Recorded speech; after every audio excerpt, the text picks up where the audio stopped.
Good evening, Gills fans. Welcome back to another episode of Gills in the Blood TV. It's Wednesday night, which of course means that the weekend is on the horizon, and of course comes with it a match preview show as we look ahead to Gillingham versus Chesterfield this coming Saturday. And I'm pleased to say my guest this evening is Liam Norcliffe.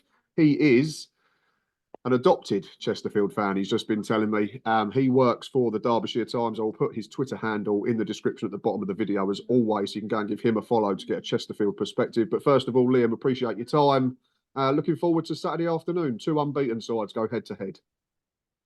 Yeah, it's got all the ingredients of an intriguing game, even though it's obviously still early doors. I'll be getting on the train first thing in the morning.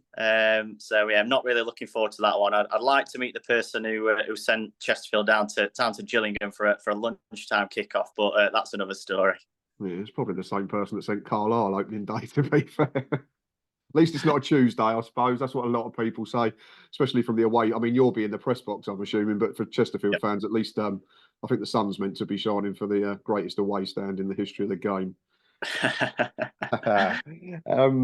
There is a little bit of recent form we can look at now in terms of three league games. The Gills, I'll just touch on quickly because most of the viewers are Gills fans, so they know what that is. It's a 4-1 win against Carlisle opening day, followed up by a gritty 1-0 victory at Morecambe, and then most recently last Saturday, a backs to the walls, I think it's fair to say, 0-0 draw at unbeaten Fleetwood. So a solid start for Mark Bonner's men. In terms of Chesterfield though, Liam, frustrating draw, I think it's fair to say, at home to Swindon, opening night, because that was a Friday night as well.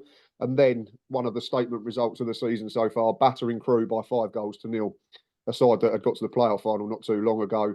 And then frustration, I think, was probably the word again at the weekend. Another draw at home against Salford City by the same scoreline as the Swindon game. So how has the start been taken by yourself as a journalist and the fan base, more importantly? I'm guessing they're happy that there's an unbeaten start and you've carried on that momentum from last season's National League Championship victory. But is there a little bit of frustration that's tempered the enthusiasm with them two draws at home? Yeah, I'd say that the overriding feeling is positive. You know, first of all, Chesterfield are delighted to be back in the league after being away for 6 years. You know, there's been a lot of pain, a lot of heartache, a lot of near misses. So first of all, everyone's really excited just to be back in the league and playing some familiar names. In terms of the performances, all three performances have been, I think, probably steady to good. You know, the two home games, one against Swindon and one against Salford, quite similar really. We've seen two teams come to Derbyshire and not really have much ambition to come and play football, if you like. I think they've probably seen that Chesterfield had a really good home record last season and have probably paid their attention to that, and they've come and set up and tried to frustrate really. And from Salford's point of view, they probably saw what Chesterfield did the week before, and when they put 5 past Crewe and thought, blimey, we can't go too open. So yeah, it's a win and 2 draws, 5 points. There is that sort of niggling feeling that it could have been 9.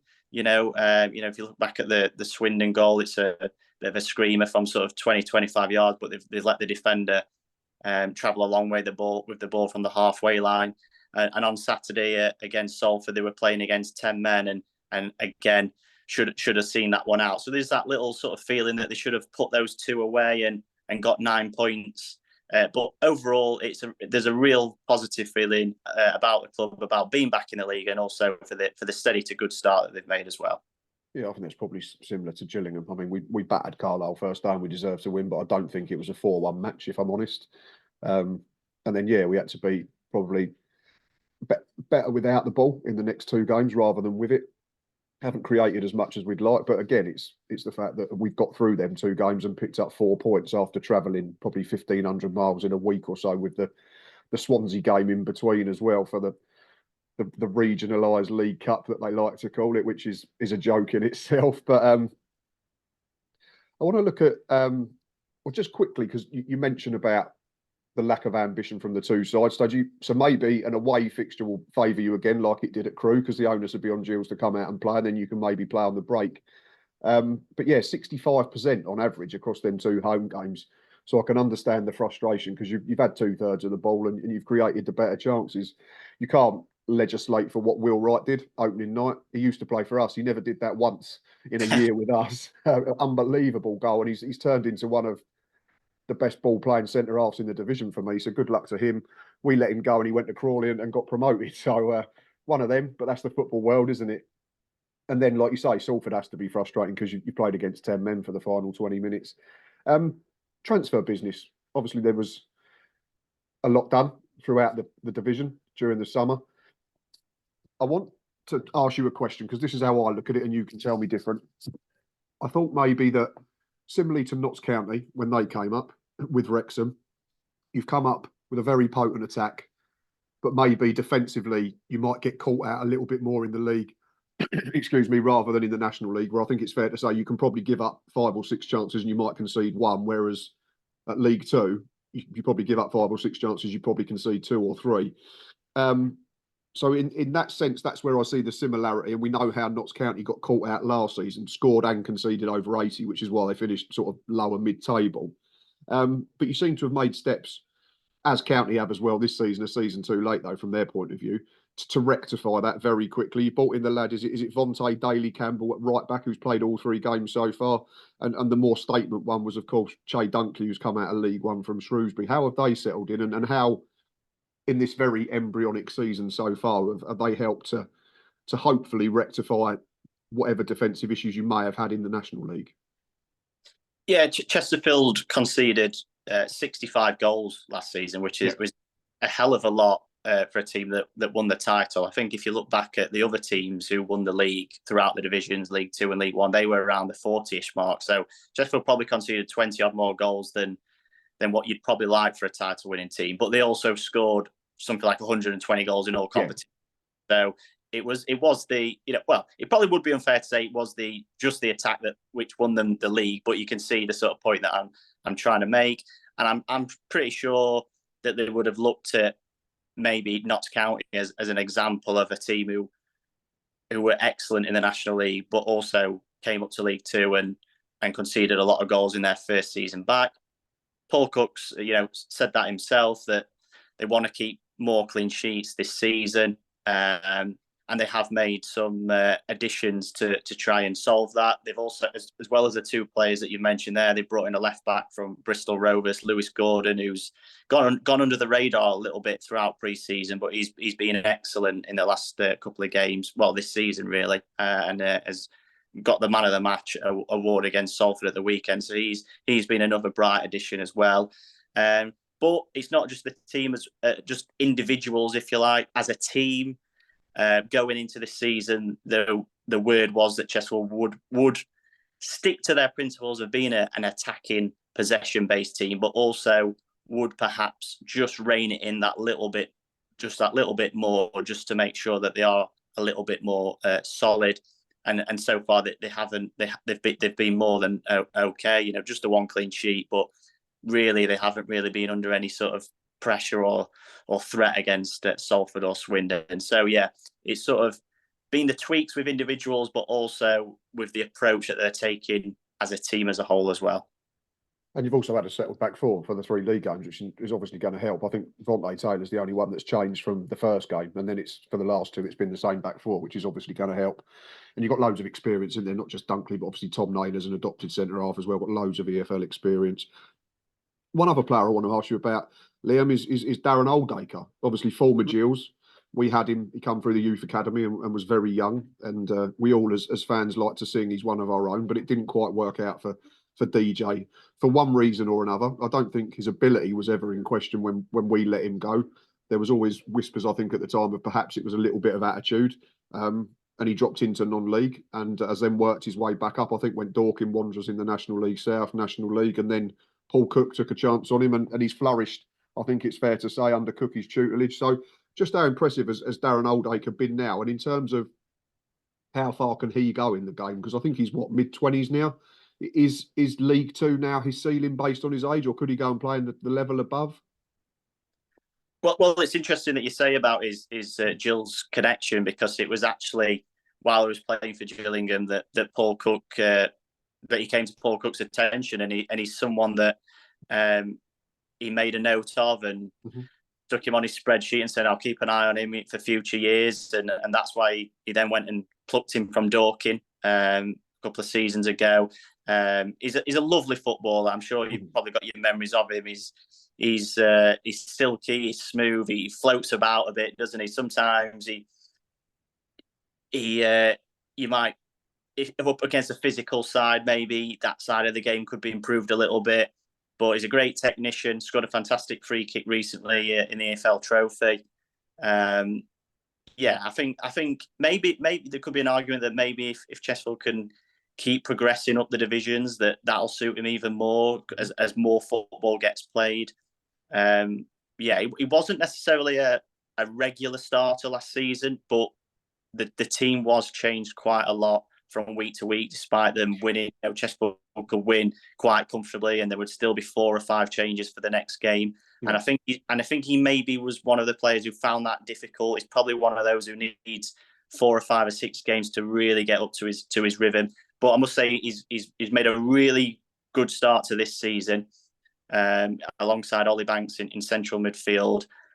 Two very good technicians, lovely passes of the ball, free kicks, and yeah, like I say, they weren't necessarily the preferred two in midfield last season, because we saw Tom Naylor, who was the Player of the Year, play there, and he's dropped back into central defence now. So it is a partnership that has played for Chesterfield a lot, but not necessarily one that we saw last season.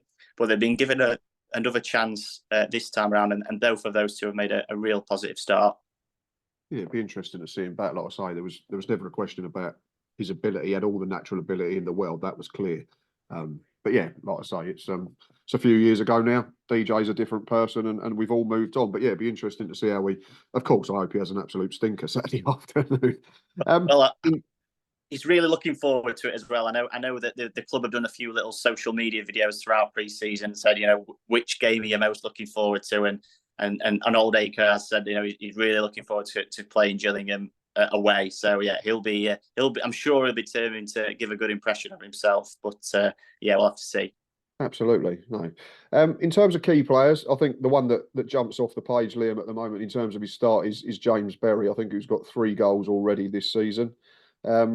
But who else is there that we should keep an eye on that perhaps is not as obvious as Berry because of the statistics that jump out the page, but in terms of who's just been quietly going about their business that we're going to have to keep an eye on Saturday afternoon? I get asked this question a lot by opposition supporters, and I always mention Armando Dobra. He's got 3 goals already.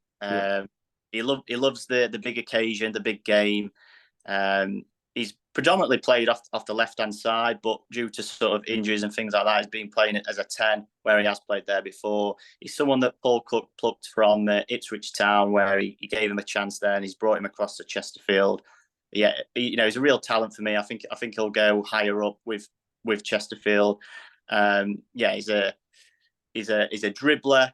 He'll receive the ball on the half turn. He's hard to sort of nail down for opposition. He's a bit slippery. He'll slip away from them. He's adding more goals and assists to his game.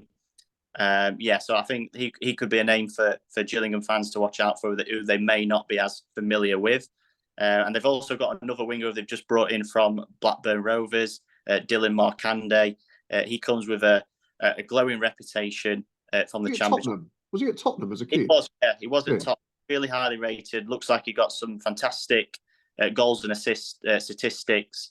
I think Blackburn fans, looking at their reaction, were quite shocked that they'd sort of let him go, and especially that he'd come down to League Two level. He had an absolute blinder against Crewe, and his in-swinging corners caused a lot of problems. So yeah, it was a little bit quieter against Salford. I think, again, they'd probably done their homework and made sure that they denied him the space. But yeah, he could be another one for opposition fans to look out for as well. I'm sure we were linked to Dobra a couple of years ago. I'm sure Steve Evans tried to bring him to the football club when he went to, I think he went to Colchester on loan in the end. He did, yeah. I don't think he sort of gave the best account of himself. I don't know if it was that successful, but yes, which is probably another reason why he's more determined this time around, to show that he's matured and that he can play at this level. Likes to get involved in a bit of pushing and shoving, and he's that sort of thing. He's not scared of, because he is on the end of some very rough tackles. So I think he gets frustrated with that sometimes. So don't be surprised if he's involved in a little bit of argy-bargy as well. That'd be interesting. It's a very decent and very sort of fluid front floor, I think, is the way to describe it. Obviously, we don't need to talk about Will Grigg. We know what Will Grigg's done all through his career, and yeah, he's going to be a threat at League Two level. Team news is obviously slightly difficult. Well, you might have more information on Chesterfield than I do on Gillingham, just given the nature of your job. But press conferences are generally done on a Thursday. I always say this every week, so there's nothing official that's come out of either club yet. But do you envisage any changes really from last Saturday's lineup, or is it going to be pretty much the same again because of the fact that you are unbeaten and it has been a very solid start to the season? Well, Chesterfield they had a really good season last year with injuries, barely any at all, but unfortunately I've suffered quite some heavy injuries, some sort of medium to long-term ones and some shorter ones as well. So I think they've got 6 players out at the minute. A couple of those could be back in a couple of weeks. A couple of them are more long-term. I don't think any of them are going to be back for this Saturday, likes of Paddy Madden, who obviously you'll know from Stockport, Captain Jamie Grimes, a couple of players and some attacking players like Ryan Colclough and Liam Mandeville have also been around the EFL before. Yeah. So I don't think any of those 6 are going to be back.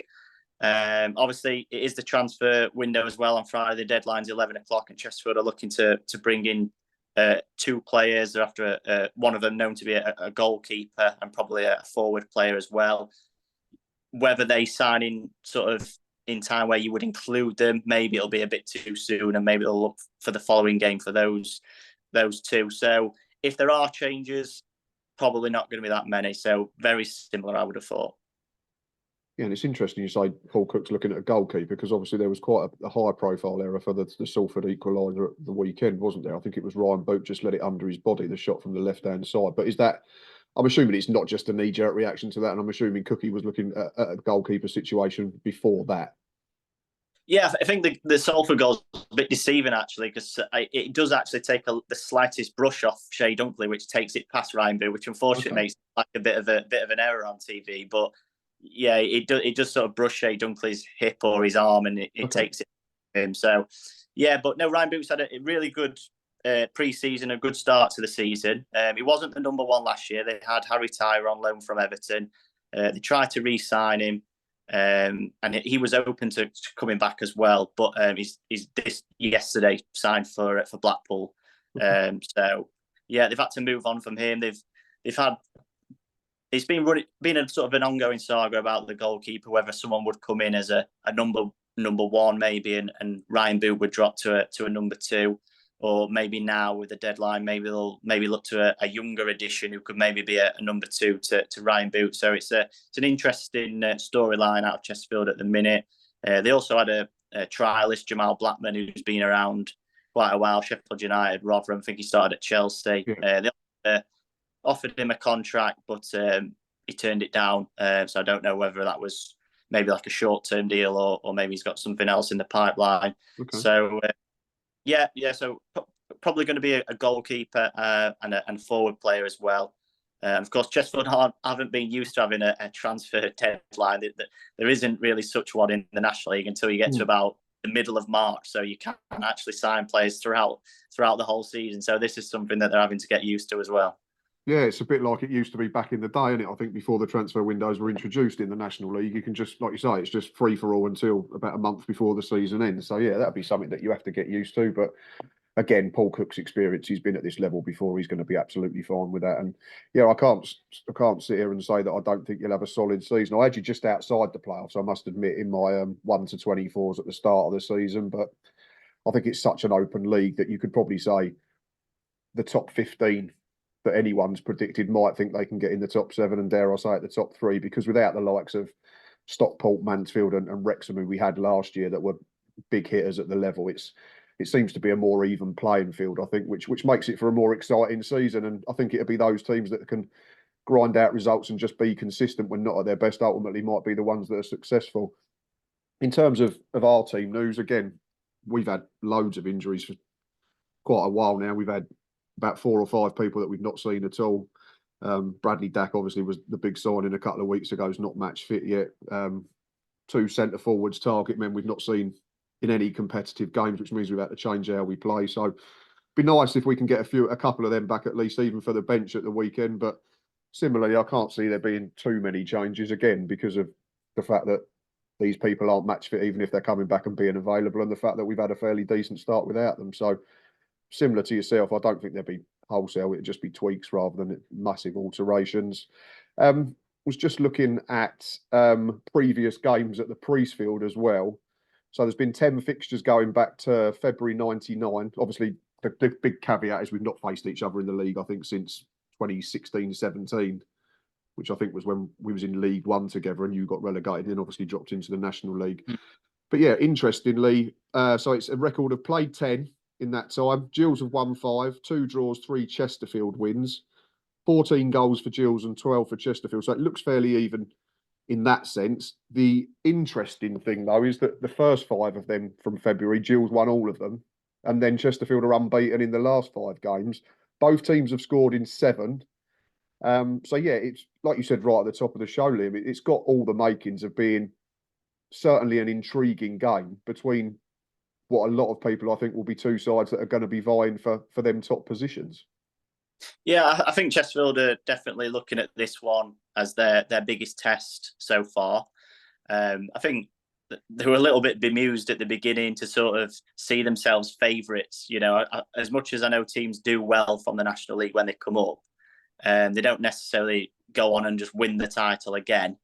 So they're a little bit sort of baffled by that. I mean, obviously, it's better to be favourites to win the league than to be relegated. So they were sort of taking heart from that at the same time. But yeah, Chesterfield will come and have a go. You know, that's just the way Paul Cook is and the way that they've developed over the last couple of seasons. You know, they'll certainly not sit back.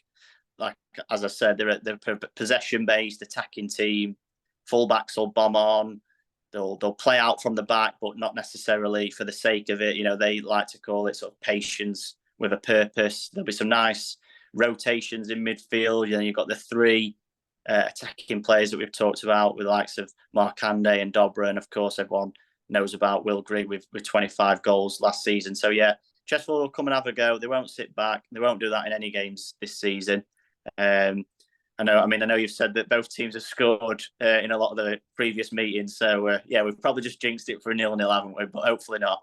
Yeah, I didn't think of that when I was writing it. Yeah, so you can blame me, Gills fans and Spire fans, if it does end up goalless for bringing out all them stats over the last 25 years or so.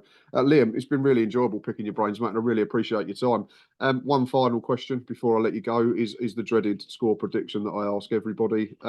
What will the outcome be? 5 o'clock? No, not 5 o'clock. 2:15. Sorry.